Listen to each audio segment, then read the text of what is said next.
have 60 seconds to comply. I think you'd better do what he says, Mr. Kenny. You have 60 seconds to comply. This is minute 41. Part man. Part machine. All part. This minute begins with Morton saying, "At my place, you know what I mean?" And ends with Dick saying, "Congratulations, Bob." I'd buy that for $1. I'd buy that for $1. I love the idea that that's just like a common saying in the RoboCop universe. Yeah.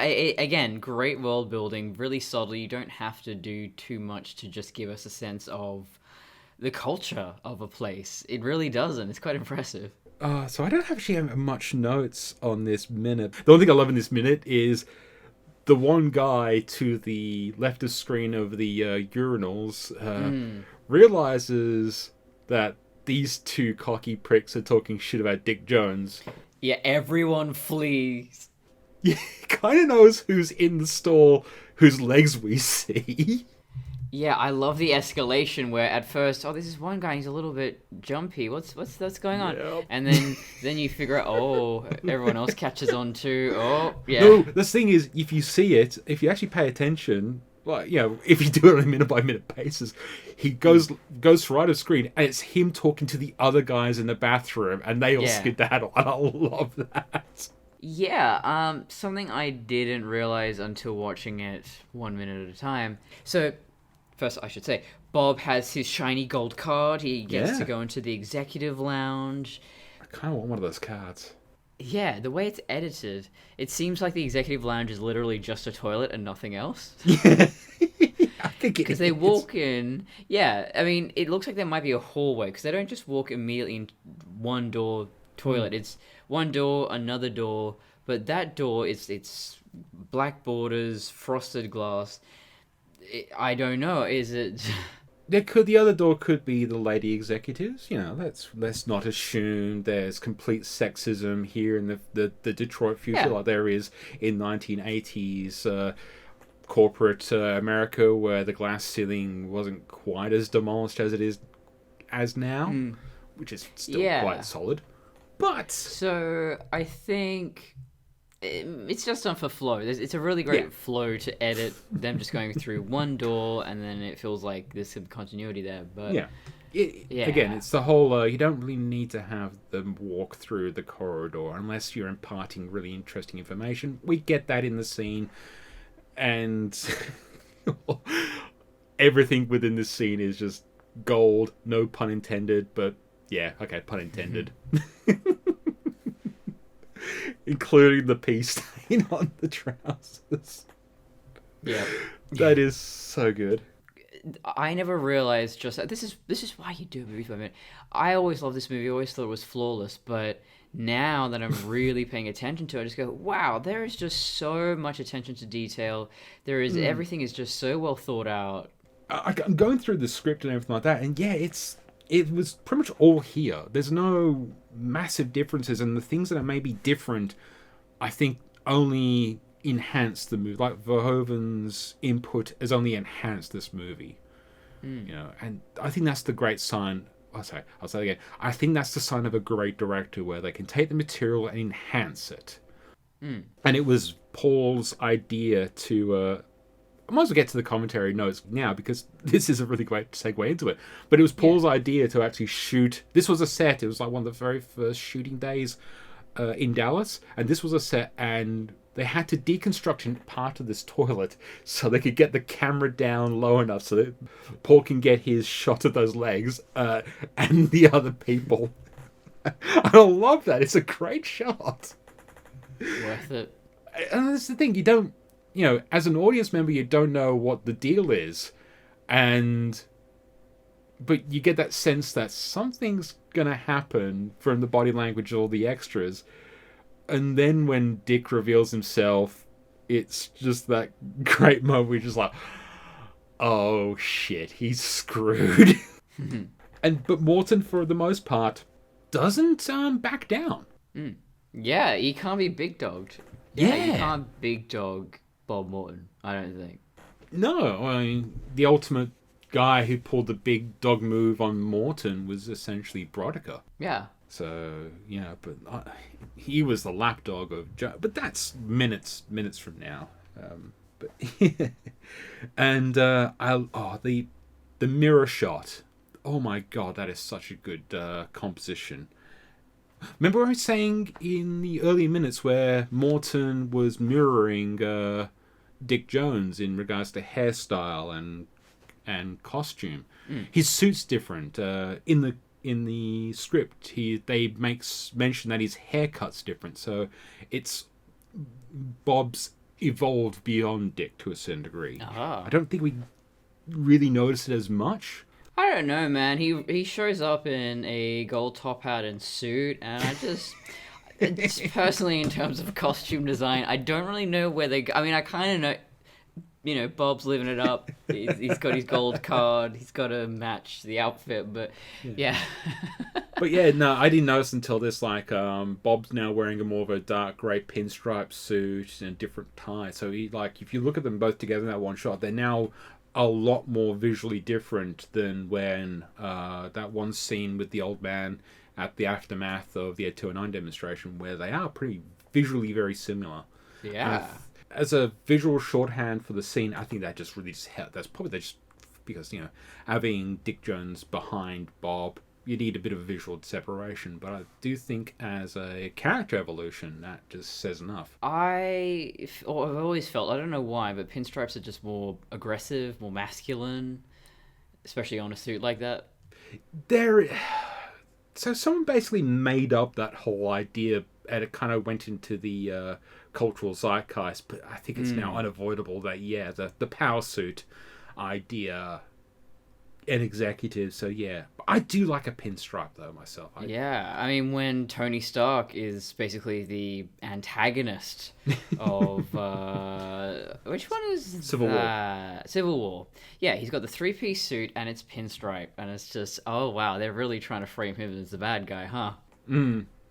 Yeah, it's the subtle things like that. Damn that. Well, this, like costume design, but yeah, just the subtle details really do add a lovely detail and a little bit of character.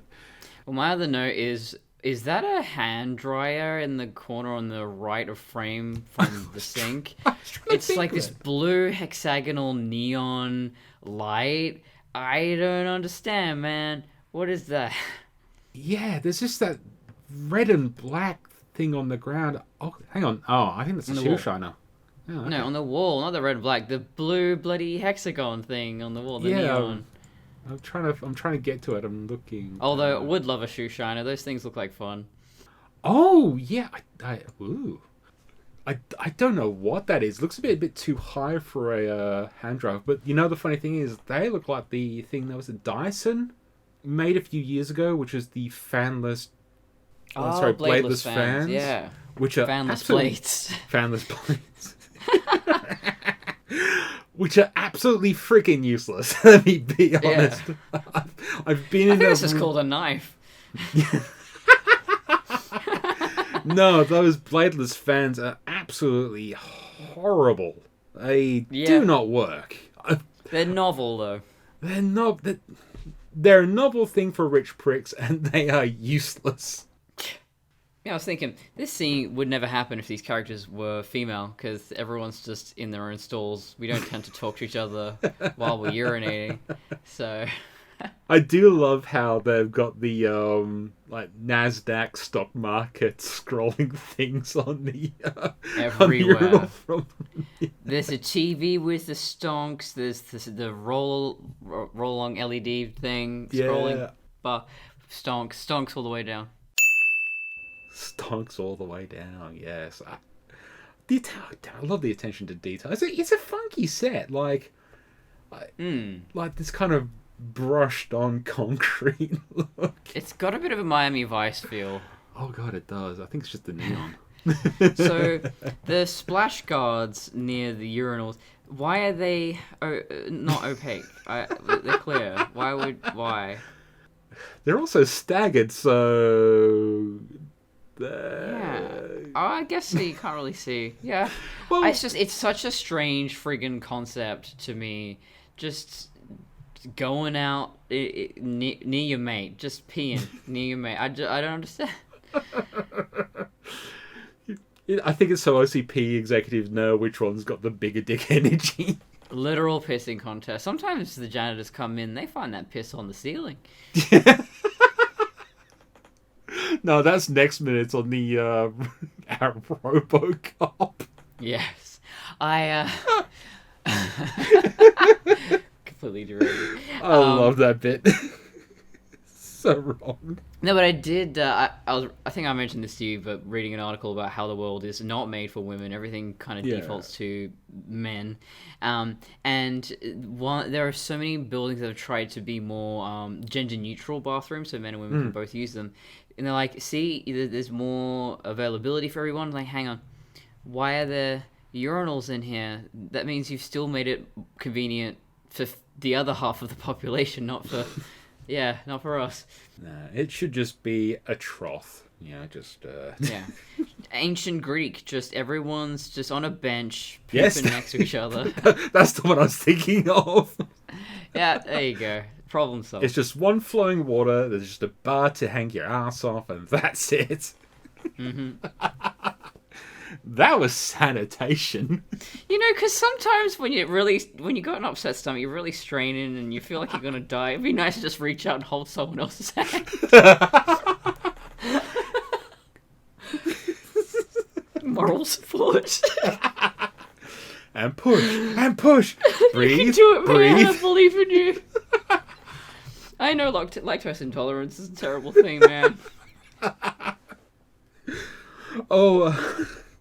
So, I'm not sure if Ed was responsible for this scene or not, but he talks about how he talked in the commentary about this. He starts this in the previous minute. So he was working as an executive for, I think he said MCA. I can't remember what that meant, but I'm not sure if that's a movie studio or not. And he was talks about there was a bathroom, an executive bathroom on the 11th floor, and it led directly out the door, led directly into like where the secretary lobby was, or I think probably for one of the bigger executives. And so he had this paranoid thing of he didn't want to basically leave the bathroom with a potential pee stain on his trousers, especially wearing a light thing. So that's kind of a thing where he always thinks about this. So you're gonna love this. So this is a note I wrote down verbatim for you for this commentary moment. This is to quote Ed directly.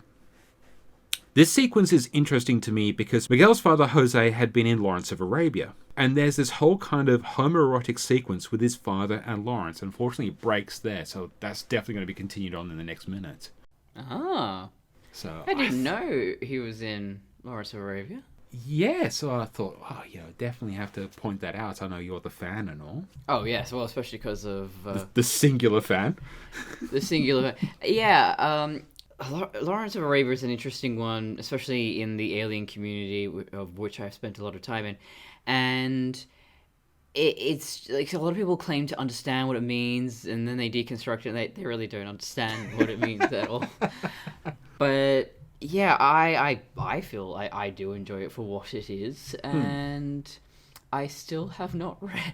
for Prometheus, this is a total tangent, but yeah, for Prometheus, I was going to read the Seven Pillars, the T. Lawrence biography. Never did it. I thought you had done for that. Started to, yeah, but I didn't read it out or do an analysis on the show. But yeah, it's one of those stories where it is being referenced in Prometheus, so people try to connect it, but they don't know how to do film language and film studies. So yeah, it's very interesting. But we don't get it in this minute. But yeah, next minute there's a little bit of that subtext going on there. Jose Ferrer, by the way, just looked him up. He looks so much like his son. He's just got that weird shaped head. I didn't look. I meant to, but yeah, I just wanted to. Like a vertical football. Narrow at the top and bottom. I would say he's not he's an ugly looking chap, but characterful, handsome, very yes. very characteristic. Like young Miguel, yeah, he just has that old piss and vinegar. Oh shit, they're like clones. Now I'm looking at Google Images. Yeah. Yeah, that freaks me out when I look at some of my relatives. So my dad and his brother, and also my middle brother, they all look the same. It's spooky. It ain't right. Yeah, it's one of those things where, there's people sometimes think, oh, it looks just like ex-parent, and sometimes just they go, I do not see it. Yeah, and then some people are just like, are you sure they're just not fucking clones? Or, it's just that guy just wearing old guy makeup, or... It is amazing what people project or choose to see, because there's so many times we go, these people look identical, and then other people, oh, they don't look anything alike. Or everyone says, oh, she looks like her father. Oh, no, she looks exactly like her mother. Other than the hair color, I think you're just focusing on the fact they're both blonde, Yeah. Although all babies look like Winston Churchill. Exactly. That's it. No, they don't care if you got the mother's eyes or the father's mouth or teeth. They all look like Winston Churchill. Yep. Especially when you give them a cigar. It doesn't even matter what race they are. Yeah. You want to see a black Winston Churchill? There you Just go. go to a newborn ward in the hospital. A black Winston Churchill is guaranteed to be a thing that Winston Churchill would fucking hate. Good. Yeah, he's a piece of shit. So, do we have any more notes? So there's no real differences between the script and the book. So yeah, this is definitely one of those scenes where they, right from the beginning, they just like, we got to get this in and get it done. And it's such a great scene. It's, again, in a movie full of classic scenes. Well, it's building up to the moment. Yes. I noticed that when you're doing movies by minute, this particular minute is a bridging moment where it's not getting straight to the thing that we really want to talk about, and it can be quite annoying. Yeah. But it's also one of those scenes where it's really setting up the stakes of the later half of this movie. So Yes. we're just about halfway through, and so we're well and truly into Act 2. And so, like, we're now just building up RoboCop, so when we get to the end of Act 2, which is essentially the fall of RoboCop, the betrayal of the hands of OCP, all that type of stuff, spoilers, so this is really setting up that thing. The antagonism between Morton and Jones is really going to lead up to the antagonism between RoboCop and Jones as well. We well and truly know that Dick Jones does not like this. Yeah. So, yeah.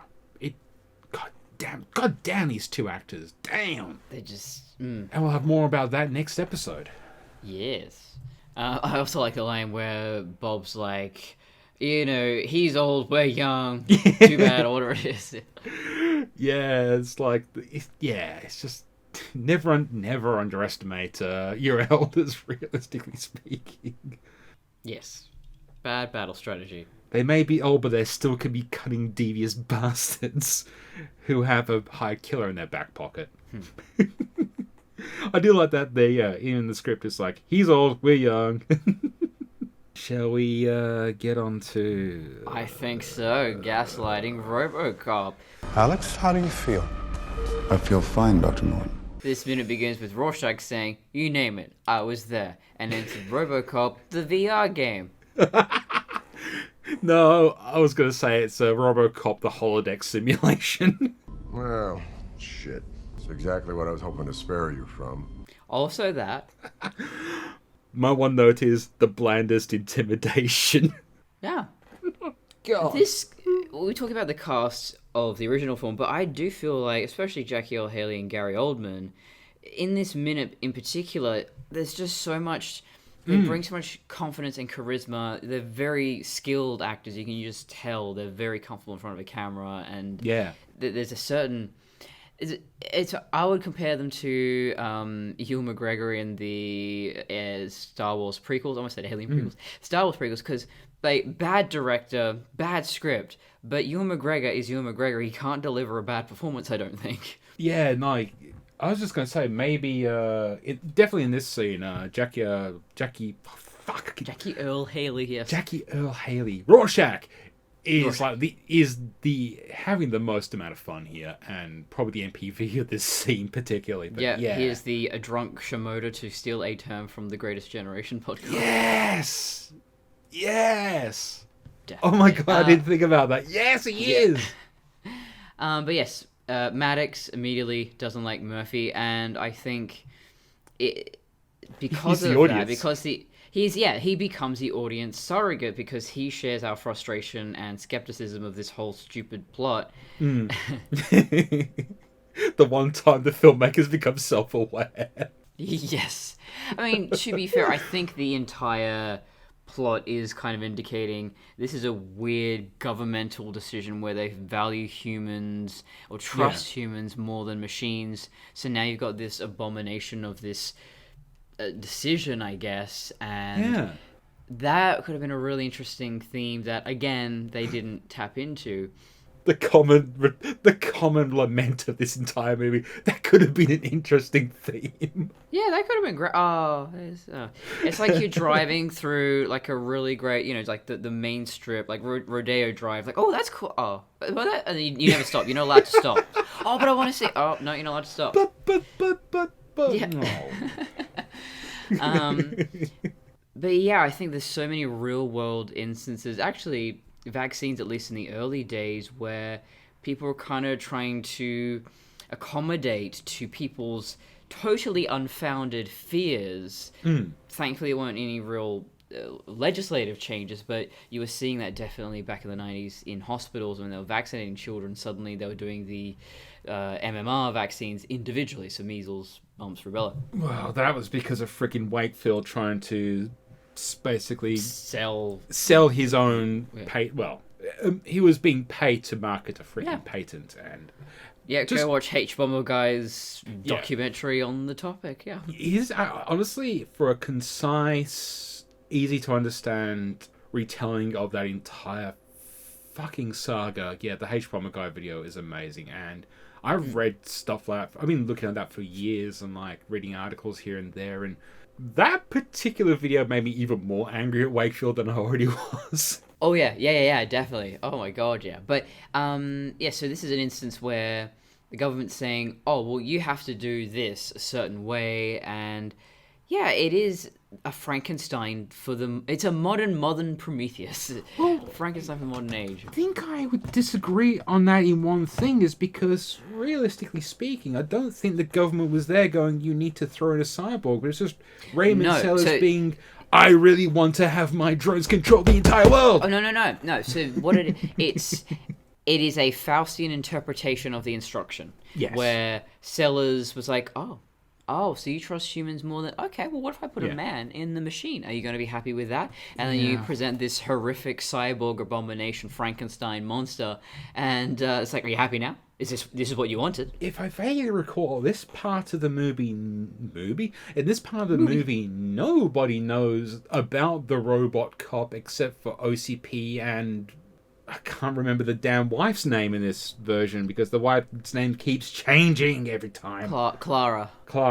Like, the Murphy family and Omnicorp are the only people that really know what's going on with this thing. Oh, and of course... I don't understand why they need to change the name of the corporation. It's OCP, guys. It's like, oh, no, this isn't Robocop, it's Robot Cop. Like, why? But it's like that thing where they change the name of the corporation, but they keep the logo. Why? Yeah, it's just... God. I do like that he's just there like going, why do we need this thing? Our drones are good. And it's funny that there's probably the first guy in the entire movie that's actually questioning this bullshit.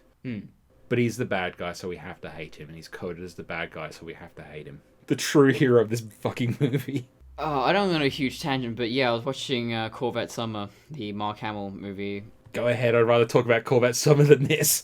Yeah, I think we're running pretty short anyway, so you know what, fuck it. Here is the plot of Corvette Summer. Actually, you know what, I'm even going to get my Letterboxd review, because that's basically... it gets straight to the bloody point. Okay, profile. And damn, I've reviewed a lot of shit. Okay. Mark Hamill in Corvette Summer is the purest embodiment of chaotic neutral ever committed to film. The man sacrifices a lot in pursuit of a car that isn't technically his. When the truth of the matter is revealed, he is given a high-paying job. A very high-paying job. The equivalent of $3,600 in modern US currency. Per week! Damn. After a few days, he suddenly physically assaults his employers and returns the Corvette to his high school, and then he walks away from the car he was so in love with, accomplishing absolutely nothing. The story with no discernible moral. What lurks in the mind of such a being? Can anyone truly fathom his motivations? Where is he now? What does he want, if anything?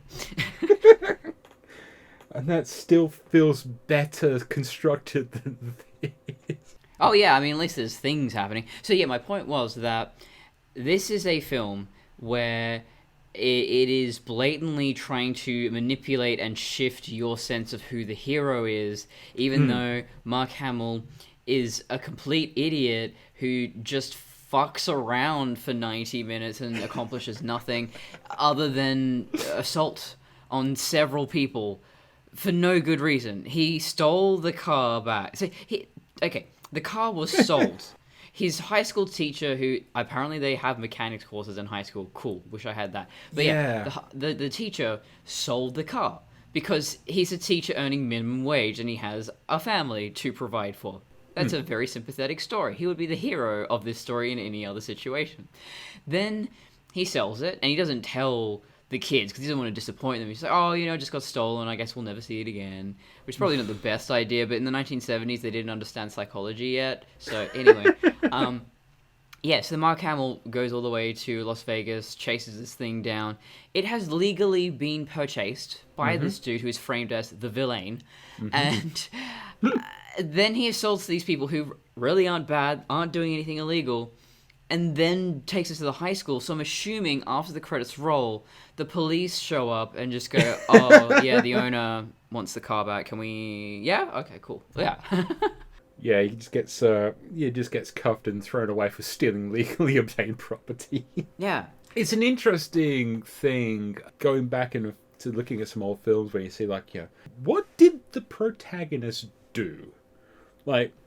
Realistically speaking, it feels like you kind of just done something really dumb, but with little consequence. Oh, the other movie, Wanted, is about an absolute douchebag who is the chosen one, and is just such an edgelord, and he tells his boss he didn't seem that bad. He says all these horrible shit to her. And it's just like, am I supposed to feel for this guy? So I haven't watched Wanted, but I've read the original comics, and that kind of made me not want to watch.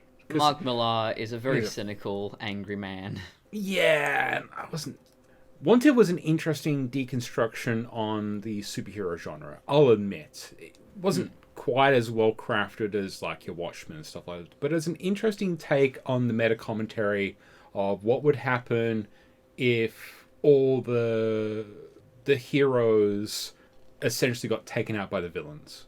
It was a great concept. And as soon as I heard they basically just removed all the superheroes, the super comic book stuff, I was just like, yeah, I'm not interested. And so I've never really... I've got a copy of it. I've literally got a copy of it sitting right next to me. I've still never watched it. Yeah, so Maddox plays If I Only Had a Heart during Murphy's training session. Epic burn, bro. But it's this is the first time that anyone's had any kind of humor. And I actually do like the moment shared between Gary Oldman and Jackie Earl. Just the kind of the look that Oldman gives, are we seriously doing... Okay. But I think it's as a shorthand of okay, we take the one guy who know he's not going to put on the kid gloves. I think that's an interesting story beat. I chose the guy who's just going to really not... I just thought about that. It's just, it's interesting in that concept of we were going to put this guy through the ringer. Let's give him to the guy who we know is not going to give a shit if he breaks OCP's latest toy. Yeah, I think there's... And I wish there had been more scenes between Oldman and Haley, because they're kind of RoboCop's parents on the opposite ends of the spectrum. There's the nurturing one, and there's the tough love one. The drunk daddy. And yeah, I mean, Maddox is especially offended because my machines work. These robots, I have been out in the field, I have seen them in all sorts of situations. I can confirm to you 100% that they are reliable. And except that moment where it killed a kid, but we won't go into that. Yeah, well, that in his mind, that's what was supposed to happen. Yes. But yeah, it would be an absolute insult that you go, we have this wonderful state-of-the-art technology, and you're making us go back to dial-up. You're making us go back to analog. Oh, I would love it if we just made a cut of this movie where every single bit of Joel Kinnaman's dialogue was replaced with ka-clang, ka-clang. No. Every time he's quiet and he's just staring off vacantly, just add the dial-up noise. Yeah. Every single moment he has to think. Yeah. Ka-clang, ka-clang. Oh. Put a spinning wheel on his chest. The visor comes down, it's just a blue screen. the spinning wheels of death are in his eyes every single time he looks blankly at the screen. Beautiful. Oh, Jesus. There was something else I was thinking. Oh, yeah, the whole VR thing.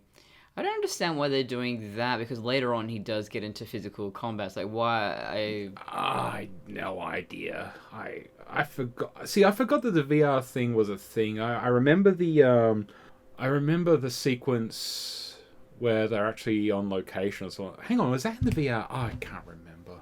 No, so that kind of warehouse place. Yeah, I remember the warehouse scene. That was a physical. Yeah. So I felt that was a physical. That was a testing shot in the. I don't remember. I just don't remember the VR. Then again, this movie has so many scenes. It just fly out of my brain because they're just so nothing. They blur together. Yeah. Well, that is all my notes. This is a shorter one, but I think Yeah. half an hour is good. Doesn't burn me out too much. No, and I'm sure we got more. Well, we're gonna have a killer episode next time in the RoboCop because Yeah. yeah, Let the big dogging commence. yeah, might have to get a couple of fans because whoo, that tension, whoo. You could cut it with a knife. So, where can our lovely viewers find you? TravianDesigns.com, which I'm in the process of redesigning because it was laid out like a blog, and now I want it to be more of like a gallery. So I've got too many different things, Simon. I got too many different skills and projects that I want to show. And there is the Greatest Regen, which I should pay more attention to. It's an Instagram where I go through the 1980s in chronological order. So it is presently June of 1981. I was just about to ask. Yes. So what do we got? Like Escape from New York and that sort of stuff. Yeah. Ooh, nice. I was going to bring up, where we were saying about useless heroes, I was going to bring up John Carpenter's classic Big Trouble in Little China, where Kurt Russell is like the worst protagonist ever. Yeah, no, that's a really good point. That's where you're framing the loser, the douchebag, the sidekick as the hero, or at least he thinks he is. That's wonderful, yeah. Yeah. Yeah, and then I'm just Courtney Colson on YouTube talking about detransitioning. And you can find me on. Did we mention your 101 podcast just then? Oh, I didn't mention my 101 podcast. Yeah, so you can head on over to patreon.com/TravianDesigns and you can listen to Tron in 60 Seconds or the Nexus Minute, my Tron and Legacy and Blade Runner podcast, respectively. And those are exclusive ones for now, although the first episodes for each are freely available to anybody. Sweet. You can check me out on Fandom Crossing on the YouTubes, where I do like Kung Pao End to the Minute and other stuff there. I should really start producing more content now that I've got a break. But I've been doing a lot of photography over at Helios Photos, so on Facebook, go check that shit out. And you can find us on Spotify, Google, Simplecast, Apple, YouTube. Go like, share, subscribe, rate, review, all that crap. I keep saying that, but just go fucking do it. Do it and do it and do it and do it and do it. Until next time. Stay off of Robocock. I've had that written down for like 2 weeks.